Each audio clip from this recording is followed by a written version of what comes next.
Olá, tudo jóia? Seja bem-vindo, bem-vinda ao nosso OAB na TV. Você, telespectador da nossa querida TV Alba, você já sabe, né? A cada semana uma temática diferente com o objetivo principal de aproximar a OAB Bahia de todos os telespectadores.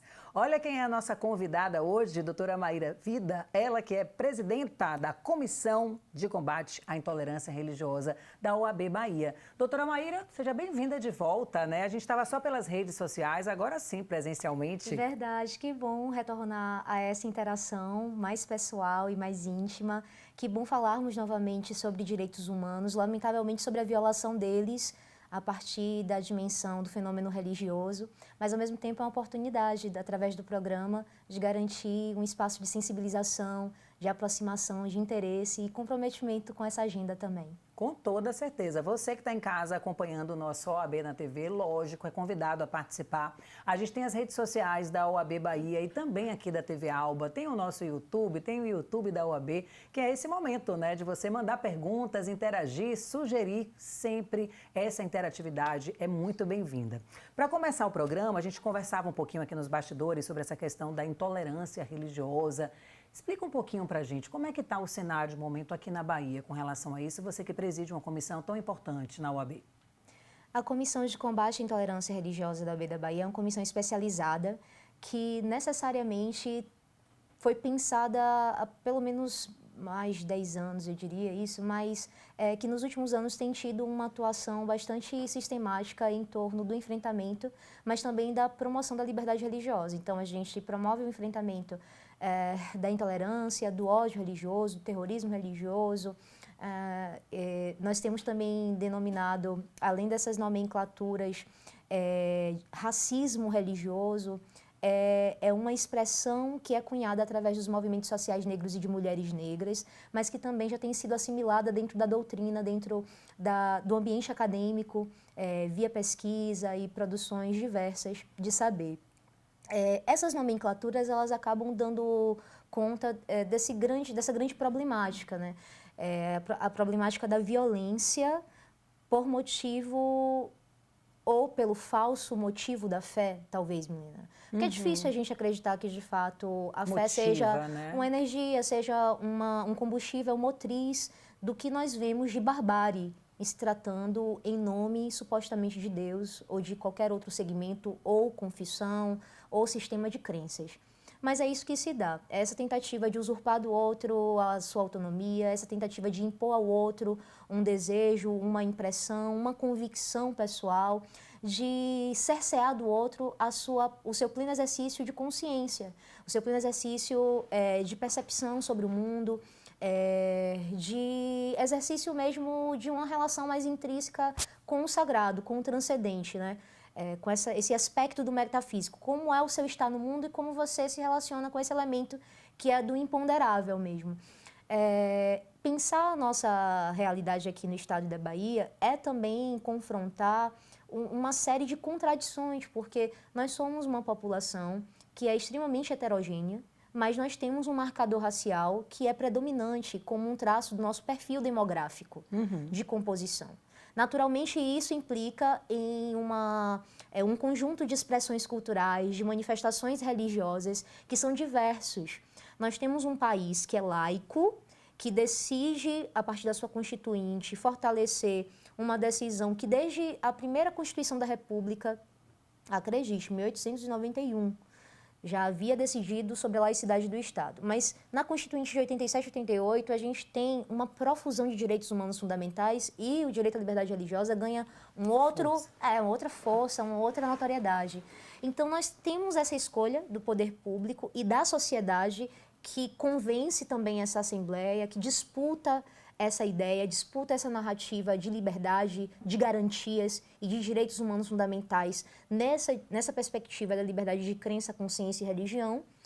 E aí a gente tem na Bahia, que é um reduto de grandes levantes, revoltas, de lutas diversas pela liberdade, emancipacionista, a primeira, na verdade, que a independência do Brasil acontece aqui na Bahia, então é o primeiro estado, o primeiro território brasileiro que enfrenta essa colonialidade e essa tentativa de captura dos nossos modos de ser e de estar, tanto indígenas quanto africanos, né? Enfim. E aí você analisa tudo isso e a gente fica, como é que pode caber Como? em tempos como hoje tantas situações, isso, não é? né, que Mesmo, são bárbaras realmente, né? Mesmo essa heterogeneidade, ela de certo modo mascara também essas relações de violência. Então, tem-se um olhar que é um olhar enviesado, que acredita numa certa cordialidade, numa democracia racial, que não são verdadeiras. A miscigenação não trouxe pacificação, pelo contrário. E o que a gente percebe é que essas narrativas acabam oscilando em um país que é laico, mas que tem também uma dominância religiosa hegemônica cristã. Eu queria até entrar numa temática interessante, tem várias coisas para a gente falar, né? É verdade. E aí a gente fica querendo colocar na ordem para você de casa compreender melhor, mas quando você trouxe essa temática, né, do respeito, e aí eu queria te perguntar, na verdade, até por uma questão pessoal, quando a gente pode ser vítima, né, dessa injúria, que até quero saber a diferença, porque tem a injúria religiosa e tem o crime de ódio, né, que eu queria saber a diferença. Mas, por exemplo, quando na rede social a gente percebe, né, comentários, né, perguntas que nos expõem a essa questão da opção religiosa, como que se você tivesse que ali assumir o que é que você defende ou não defende, são comentários às vezes que acabam também chocando você, né? E aí eu quero saber, tem denúncias também nesse caso de rede social, de injúria ou de crime? Então, parece que internet e que o ambiente virtual é terra de ninguém, Milena, mas não é. Né? As leis, elas se estendem tanto a essa materialidade, ao mundo físico, quanto também ao mundo virtual. Elas regulam os nossos comportamentos, as nossas condutas, e é possível, sim, enquadrar práticas de preconceito e discriminação religiosa no ambiente virtual, nas redes sociais, nas vias telemáticas de qualquer natureza, na comunicação social em geral, como também aplicável para fins de investigação, responsabilização e condenação apropriada. O que é que a gente tem visto a partir da legislação, dos nossos marcos legais e regulatórios, portanto, desse tema? E aí já respondendo sobre essa diferença sobre injúria qualificada, que é a injúria preconceituosa religiosa, ou crime de ódio. Nós, há muitos anos, temos defendido que os crimes de ódio racial, eles são o gênero cujas espécies estão essas injúrias preconceituosas. O Código Penal, ele trazia a injúria preconceituosa, que é essa qualificada, racial e religiosa. E a gente sempre debatia o seguinte, não são tipos diferentes, são expressões do crime de ódio racial, são expressões do crime de ódio religioso. Com a legislação nova de 2023, que é a 14.535, eu sou ruim com número, mas tenho quase certeza de que é esse o número, de 2023, a gente percebe que é retirada a injúria racial e deslocada para a legislação majoritária, retirada do Código Penal, do artigo 140, parágrafo 3º, para a legislação especializada, que é 7.716 de 89, tá? Que é de crime de ódio, e a gente fica apenas com o tipo de injúria religiosa. A injúria religiosa, que tem a seguinte configuração, é ofender alguém, ali atingindo a sua dignidade, atingindo o seu decoro. E o que é decoro? Decoro é a sua reputação, é como você é enxergado para fora, objetivamente, como as pessoas te leem socialmente. Então, aquilo ali, tanto na sua subjetividade quanto na sua prática objetiva e ética social, você está sendo ofendido a partir do elemento religioso. Então, essa ofensa, ela é injúria religiosa. Ela tem a previsão de combinação de 1 ano a 3 anos de reclusão, mais a multa. E é tida como um crime de menor potencial ofensivo, que para mim é um grande problema com essa reforma não ter sido trazida como crime de ódio, que é um crime de maior potencial ofensivo reconhecido dessa maneira, que atrai a atuação do Ministério Público, que atrai uma comoção maior, tem uma combinação maior, seria uma combinação de 2 a 5 anos, por exemplo, com reclusão e multa, e ainda outras aditivações. Você trouxe só um elemento da comunicação social, que é importante dizer que no crime de ódio, quando ele é identificado ali, a injúria por motivo de cor, raça, etnia, procedência nacional, ou então a prática incitação ou indução a preconceito ou discriminação por motivo de cor, raça, religião, enfim, procedência nacional, Esses tipos, quando acontecem pelas vias das redes sociais, quando são compartilhados nesse ambiente de virtualidade, eles geram uma majoração, uma agravante da pena. Por quê? Porque necessariamente, ao replicar isso, perde-se o controle do alcance. É muito difícil reconstituir a circunstância, a pessoa, o estado ao anterior do que foi deflagrado. Então, até mesmo o juiz, a partir dessa nova legislação de 2023, ele tem a possibilidade de, o Ministério Público e também o juiz, de determinar que se recolham todos os equipamentos e outras medidas preventivas para tentar cessar de imediato a proliferação desse material virtual. Exatamente, porque a disseminação é muito mais rápida, né, e não consegue conter. Muito bom. Deixa eu trazer só um dado para você que está em casa, porque é importante quando a gente apresenta esses números para que você chame a atenção. Teve um levantamento que foi realizado através do Disque 100, gente, o portal, né, justamente do Ministério da Mulher, da Família e dos Direitos Humanos, que é um portal de denúncia de violação dos direitos humanos e que apontam que esses casos de violação, eles quase que dobraram, né, nos últimos 4 anos. E aí, quando a gente conversava sobre esse assunto, me chamou a atenção os excessos de liberdade, né, que a gente tem hoje, essa questão da liberdade religiosa, né, ela não pode também ser uma terra sem lei, para que as pessoas contenham também esse tipo de comportamento na rede social, com os amigos, com as críticas. Até onde vai o controle disso? E por que, na sua opinião, esses números estão crescendo tanto? Então, tem uma teoria de um professor nosso, que é juiz federal também, professor Dirley, mandar até um abraço para ele, que ele com certeza é um grande amigo da OAB, e é possível que esteja nos assistindo, que ele fala sobre a liberdade de possuir limites imanentes, a liberdade e os direitos humanos fundamentais. São limites imanentes. O que é isso? Todas e todos e todos nós temos a possibilidade de fruir, de usufruir dessas liberdades, desses direitos humanos fundamentais. Isso necessariamente vai fazer com que eles em algum momento colidam, entrem em algum grau de conflito, porque estamos todos tentando, em alguma medida, usufruir da maneira mais plena, né? Mais abrangente. Só que dizer que o direito fundamental ele deve ser experimentado na sua plenitude não significa que ele é um direito absoluto, justamente porque diversas pessoas estão experimentando dele ao mesmo tempo. E essa concomitância vai gerar essa necessidade de garantir que os próprios direitos possam transitar de maneira a se acomodarem, de maneira razoável, digamos assim. Esse é o primeiro aspecto. Dizendo que o direito humano fundamental e, portanto, a liberdade religiosa não é absoluta, Milena, a gente também está dizendo que o reconhecimento de que esse é um direito vital e elementar para que as pessoas tenham uma garantia de cidadania efetiva, para que a democracia mesmo seja fortalecida. Eu tenho dito que a própria liberdade religiosa, ela vai dar conta, o seu grau de apreciação, o seu grau de capacidade de fruição de todo o corpo social dentro dessa heterodoxia que a gente já viu, porque o país é muito pluridiverso, nosso país é muito plural. Essa capacidade de experimentação mais uniformizada entre as pessoas vai dar conta da qualidade da nossa democracia e do futuro da nossa democracia também. Observe, por exemplo, que nós vimos atentados ao Planalto, aos 3 poderes, não é? De pessoas, na sua grande maioria, se arvorando a declarações que seriam cristãs fundamentalistas, extremistas.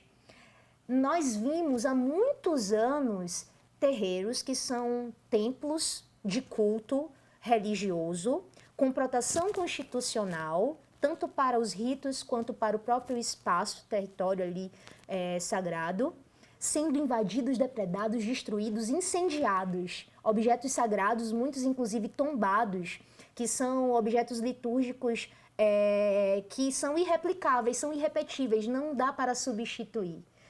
Sendo destruídos, pessoas sendo fisicamente violentadas e ameaçadas, precisando inclusive abrir mão de um direito que é um direito também fundamental na Constituição, que é o direito à propriedade. Então, eu pergunto para você, a gente não tinha visto o risco e a ameaça às liberdades religiosas? Não estão todas elas transitando ao mesmo tempo? Quando alguém, algum grupo ou pessoa não tem a sua liberdade violada neste lugar, que é um lugar tão bárbaro, tão crítico, isso não implica em também dar um precedente para que violências ainda maiores e para outros grupos se expandam? Exato, aí a gente entra numa questão importante que a gente vai ter que falar no próximo bloco, que eles já estavam se movimentando para dizer o tempo. Políticas públicas, né, voltadas para essas questões religiosas, né? Educação escolar também, para que nossas crianças e adolescentes já tenham aí, né, todo esse conhecimento já na escola, né, para que saiba lidar com essas liberdades e saber até onde nós podemos ir, para que não chegue no limite do outro. Então, você que está acompanhando aqui o nosso OAB na TV, fica aí, é rapidinho o intervalo, já já eu volto com a doutora Maíra Vida falando sobre intolerância religiosa, ela que preside a comissão na OAB Bahia e essa questão que é tão ampla e que tenho certeza que você terá a oportunidade de adquirir muito conhecimento. É rápido, a gente volta já.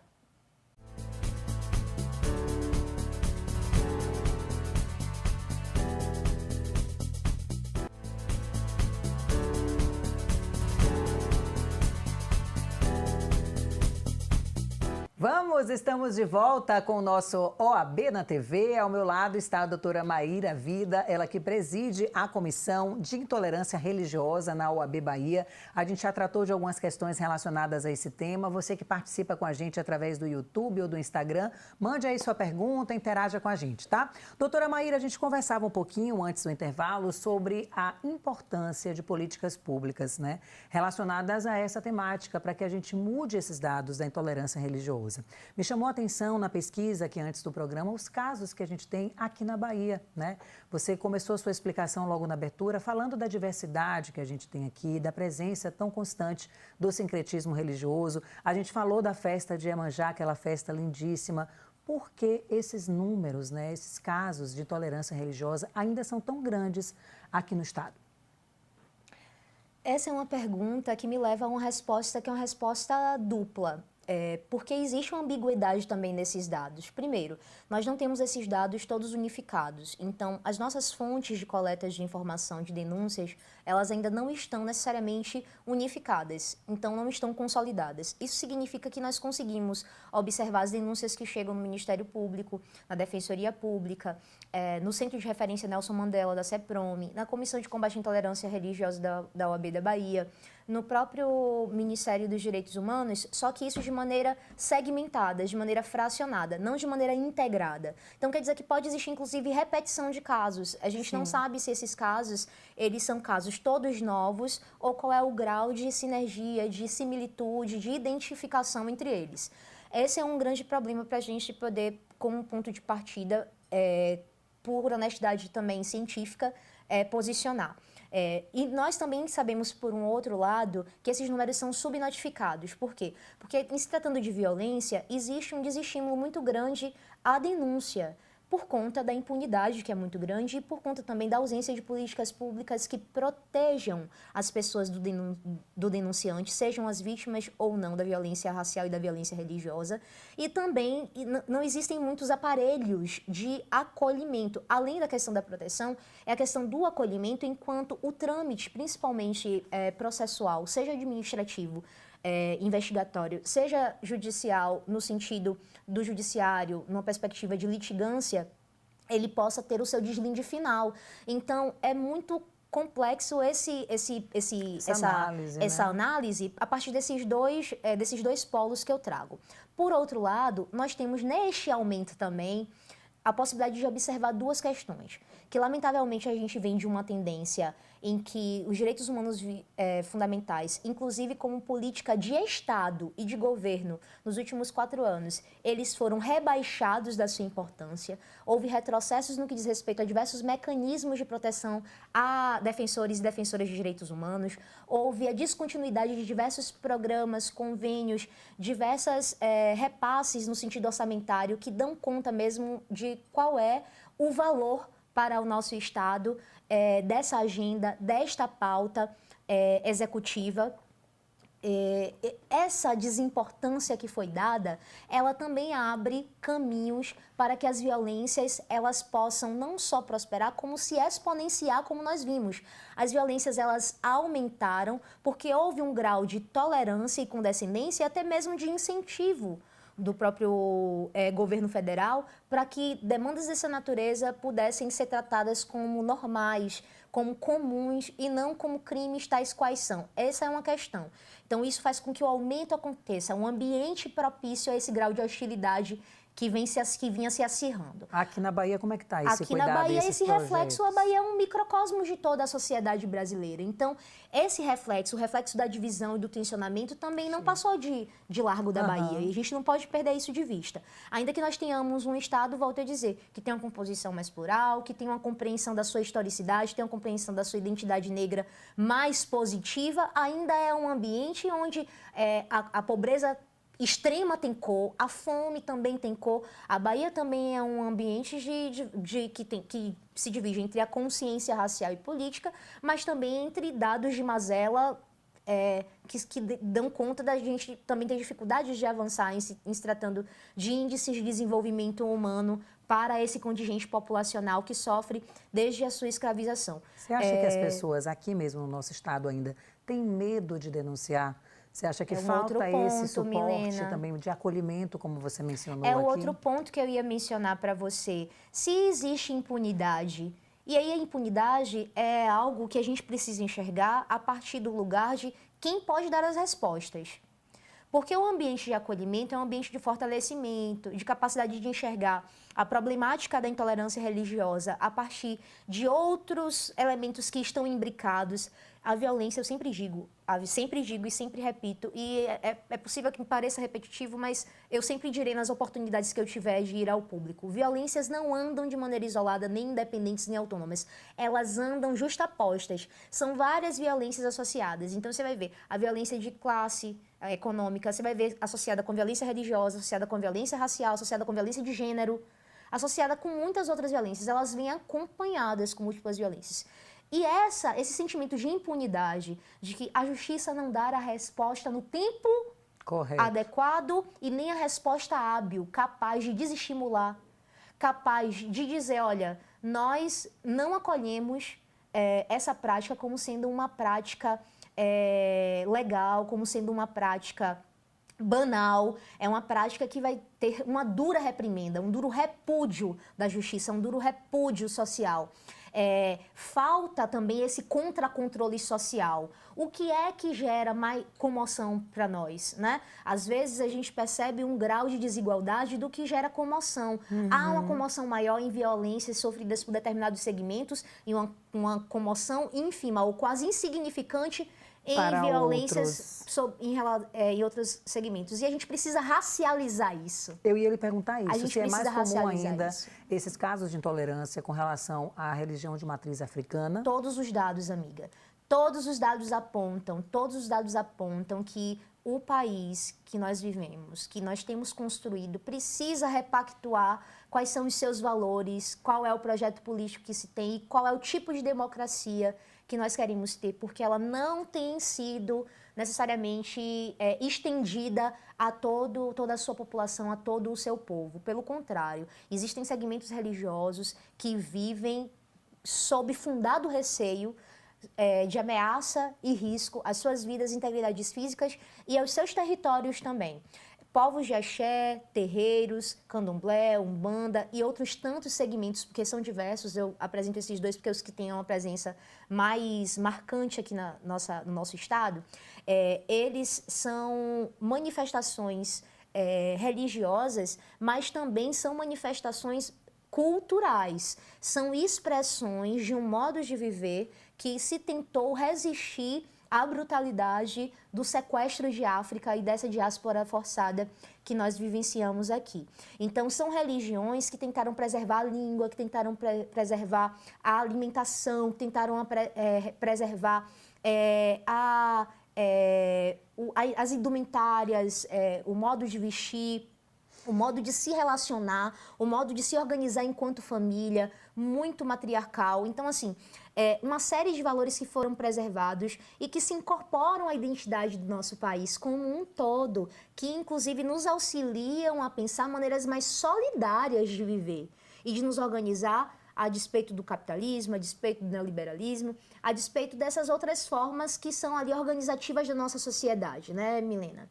Então, é triste dizer que mesmo na Bahia há grupos religiosos, pessoas fiéis e lideranças que são alvos alvos ambulantes do ódio A religioso. gente teve recente, né, um incêndio ali na Avenida Mãe Estela, né?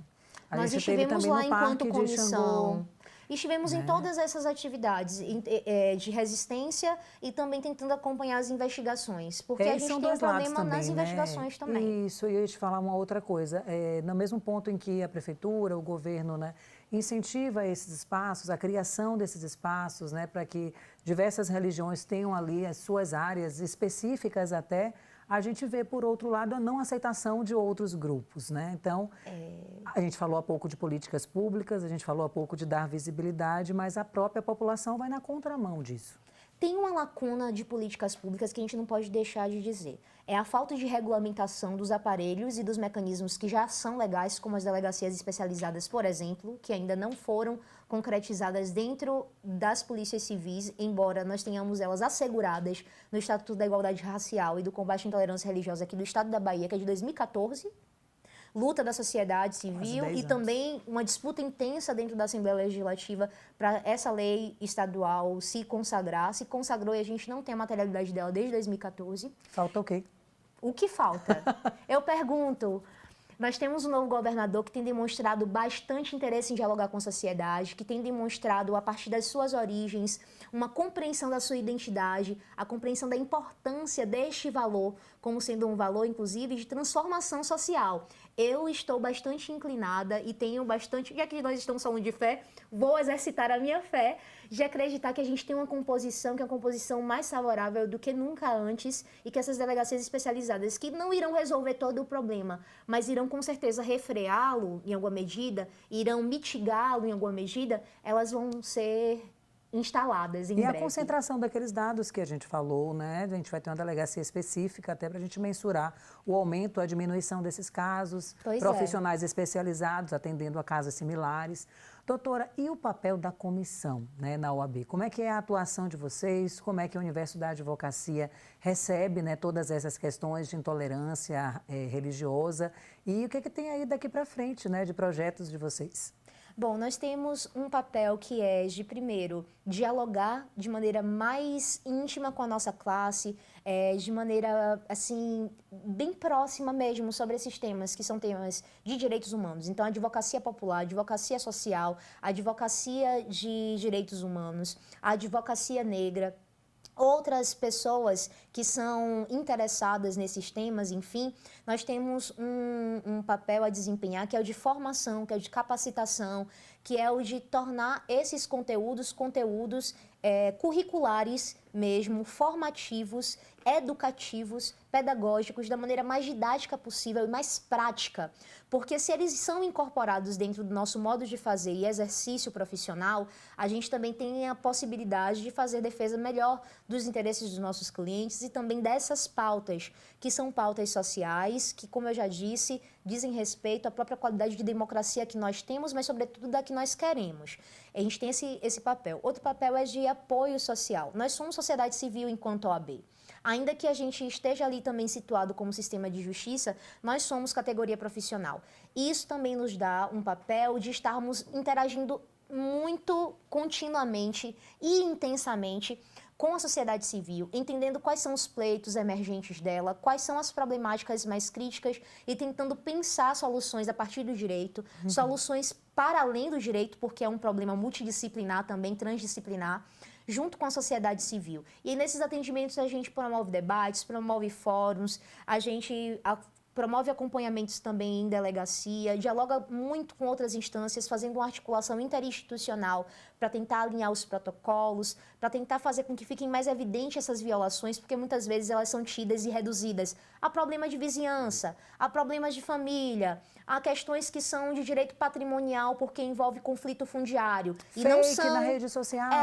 Fake news. E não são, brincadeira, não são. Nós estamos falando de crime, né? Crime de ódio, nós estamos falando de injúria preconceituosa religiosa. Então, o papel da comissão também é tanto a partir da sua atuação interna junto à classe, como para fora, a sociedade, ou mesmo junto a agentes públicos e agentes políticos, é garantir nesta sensibilização também o aperfeiçoamento dos processos. Volto a dizer, sejam extrajudiciais, sejam judiciais, para que no final nós consigamos ter respostas que sejam mais equânimes, que importem injustiça racial, injustiça social, injustiça religiosa. E a gente aqui na TV Alba estamos também nesse somatório de esforços, pelo menos assim, na nossa missão de levar até você que está em casa todo esse conhecimento, toda essa aula, né, que a gente teve aqui hoje no OAB na TV, porque é um tema tão importante, né, que é tão pouco divulgado. Eu não consigo mensurar como em um estado tão diverso, né, tão negro, com tanto sincretismo, com tantas festas comemorativas, a gente vê assim casos de intolerância religiosa, de racismo, de preconceito. E pior, quando a gente vê que os dados são maiores, né, para a religião de matriz africana. Então, quero agradecer sua disponibilidade hoje aqui com a gente, dizer que foi ótimo o bate-papo. Estamos sempre aqui a postos e às ordens, inclusive para divulgar os trabalhos e eventos da comissão no nosso jornalismo, onde vocês da OAB precisarem. Doutora Maíra, obrigada pela presença. Querida, obrigada. Eu quero fazer uma breve retificação. A lei, na verdade, é 14.532 de 2023. É importante fazer esse registro e convidar vocês para se prepararem, porque em outubro nós vamos ter o 3º Fórum de Direito e Liberdade Religiosa da OAB da Bahia. Pois então, já ficam convidados, tá? Obrigada pela companhia e pela audiência. Semana que vem tem um programa novinho para você. Tchau, tchau.